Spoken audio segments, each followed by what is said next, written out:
Kaniki ni diwani wa mfano katika kata zetu 36.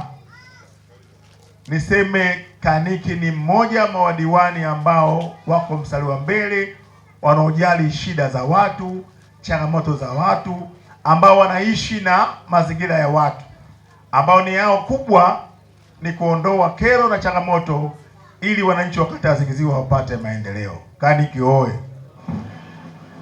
Tumesikia taarifa hapa kwamba yako mambo ambayo yamefanyika kupitia fedha ya serikali katika swala la miundombinu ya afya, elimu, maji, barabara na kadhalika, lakini Kaniki amefanya mengine kupitia mfuko wake binafsi ambao anatoa yeye na hela ya familia yake kwa ajili ya kuona kwamba wanazingiziwa katika maeneo mbalimbali wanapata maendeleo. Kaniki hoye! Sisi wenzenu tunaokaa mbali ni mashuhuda, tunashuhudia kwenye mitandao ya kijamii Kaniki akiwa anachonga barabara za mitaa mbalimbali kwenye kata ya Zingiziwa, Kaniki akitembelea wananchi wenye changamoto mbalimbali, Kaniki akitatua kila aina ya shida ambayo analetewa. Huyo ndio Kaniki tunayemfahamu, diwani wetu wa kata ya Zingiziwa, diwani wa halmashauri ya jiji la Dar es Salaam, lakini ni diwani wa mfano wa kuigwa katika madiwani wote wa halmashauri ya jiji la Dar es Salaam. Kubwa, ndugu zangu wanachama Chama cha Mapinduzi, tumetoka katika kampeni tumemaliza, tumepata ushindi. Kazi iliyobakia sote tuungane kama Chama cha Mapinduzi kumpa ushirikiano diwani wetu. Lakini barabara hii imekuwa kero kwa muda mrefu. Yuko mjumbe katika eneo hili, yeye ni shuhuda wakati sisi tunapita kuomba kura katika Chama cha Mapinduzi. Tulikuwa tukipita tukizungumza hapa, tunaambiwa barabara hii kwanza tufukie haya mashimo. Watu wana biashara zao kubwa ambao maroli mengi yanaingia hapa. Lakini pia kuna mchepuo wa barabara hizi mbili baina ya ile ya Sobibo pamoja na hii. Hii barabara ilikuwa itumiki. Kwa hiyo watu walikuwa wanapita barabara moja. Gari nyingi zilikuwa zinakutana pale. Kwa tumeongea na watu wa barabara pia akiwepo DTO kwamba tunapoifungua barabara hii waweze kufanya wao kujua ipi ingie na ipi iweze kutoka, ili magari yasikutane hapo katikati.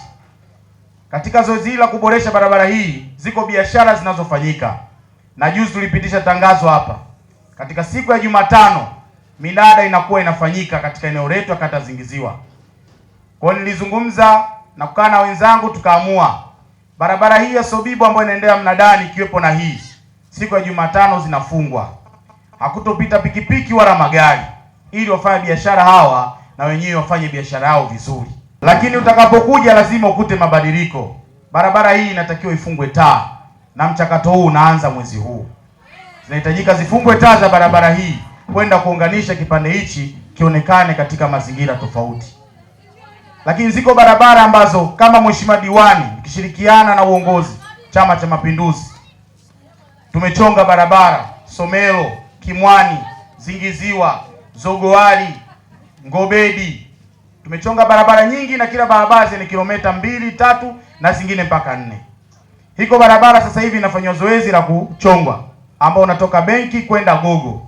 Sasa hivi wananchi wanaopita kule wanaona barabara ile inachongwa na kuwekwa vifusi kwa kushirikiana na wananchi. Mheshimiwa mgeni rasmi, mimi niliwaambia wananchi wa Zingiziwa sitosubiri mfuko wa jimbo. Napoona panabidi na pambana mwenyewe, ili mradi kuja kuokoa shida na zile kero zinazowasumbua wananchi. Kwetu tunaona bora, tumeboreshewa mtaa wetu, tunashukuru sana. Na diwani wetu tunamshukuru, na mwenyekiti wetu tunamshukuru kwa kutufanyia hivi barabara yetu kuonekana na mtaa wetu kuonekana, tunamshukuru sana.